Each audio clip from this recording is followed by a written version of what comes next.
¿Alguna vez han visto un dibujo increíble y pensado, wow, ojalá yo tuviera ese don? Es una idea que hemos escuchado 1000 veces, que la gente que dibuja bien tiene un talento innato, algo con lo que simplemente se nace. Pero a ver, ¿es realmente así?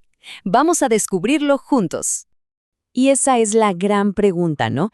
Esa capacidad de plasmar el mundo en un papel, ¿es un regalo reservado para unos pocos afortunados o es más bien una habilidad que, como cualquier otra, se puede entrenar y perfeccionar con la práctica y, sobre todo, con el enfoque correcto?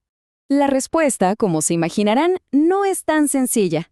Y es que lo que entendemos hoy por dibujar ha cambiado muchísimo a lo largo de la historia. Para encontrar la respuesta, la clave está en viajar un poco en el tiempo. Ok, para empezar, vamos a los orígenes. Hay que imaginarse un tiempo en el que la idea de artista, como la pensamos hoy, pues ni siquiera existía. En la Edad Media, por ejemplo, dibujar no se consideraba un arte en sí mismo. Era más bien un oficio, casi como una parte de la caligrafía. Los dibujantes no buscaban ser originales. Su trabajo era reproducir a la perfección los modelos que dictaba la tradición. O sea, no había espacio para la observación personal o la expresión propia. Era una habilidad puramente mecánica.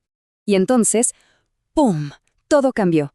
El Renacimiento no solo fue un regreso a los clásicos, sino que reinventó por completo lo que significaba dibujar.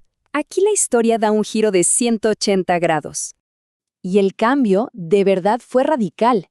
El dibujo pasó de ser un simple oficio a ser una herramienta de investigación intelectual. Ya no se trataba de copiar sin pensar, sino de entender. Se convirtió en la base de todas las artes y, más increíble aún, en una forma de hacer ciencia, de explorar el mundo para comprenderlo. Y si hay alguien que representa esta nueva forma de pensar, ese es Leonardo da Vinci. Esta frase suya resume la esencia de toda una época. Experiencia sin la cual nada da certeza de sí mismo. El conocimiento real, decía, no viene de repetir lo que otros ya hicieron, sino de la experiencia directa, de observar el mundo con nuestros propios ojos. Es que para Leonardo, dibujar era pensar. Estaba convencido de que el dibujo era una actividad científica, incluso más potente que la escritura, porque te obligaba a estudiar las formas, sus proporciones, sus secretos. Era su forma de desarmar la realidad para entenderla, no solo de pintarla bonita. Pero ojo, que el cambio no fue solo en la técnica, fue mucho más profundo, fue filosófico. El Renacimiento puso sobre la mesa un concepto que llevó el dibujo a otro nivel, el poder de la idea.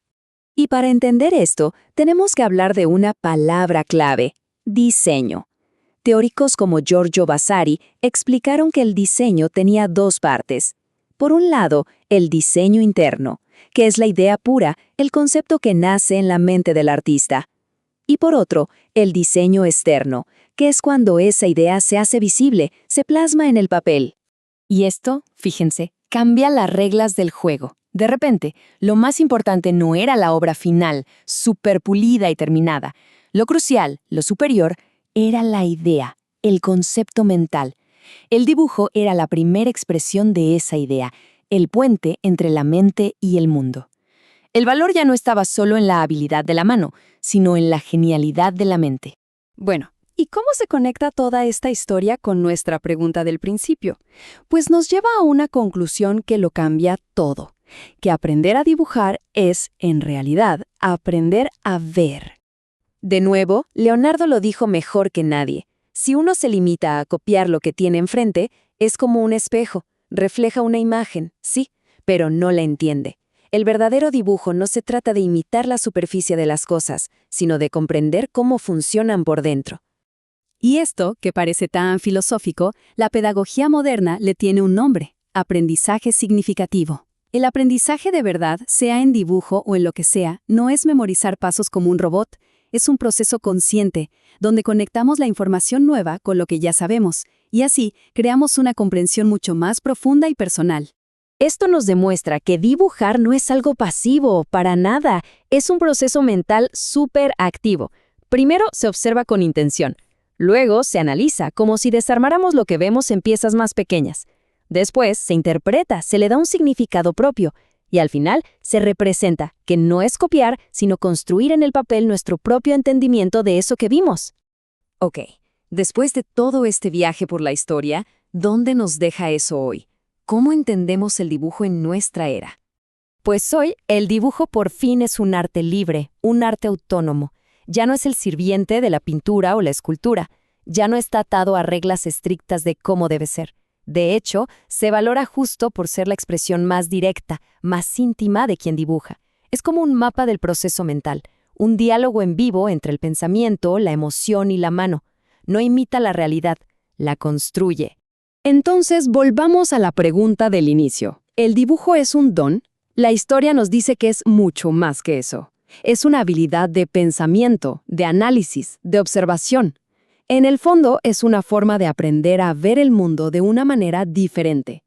Por eso, quizá la pregunta no es si se puede aprender a dibujar. La verdadera pregunta es, si dibujar no se trata de copiar el mundo, sino de construir uno propio, ¿qué mundos se podrían crear?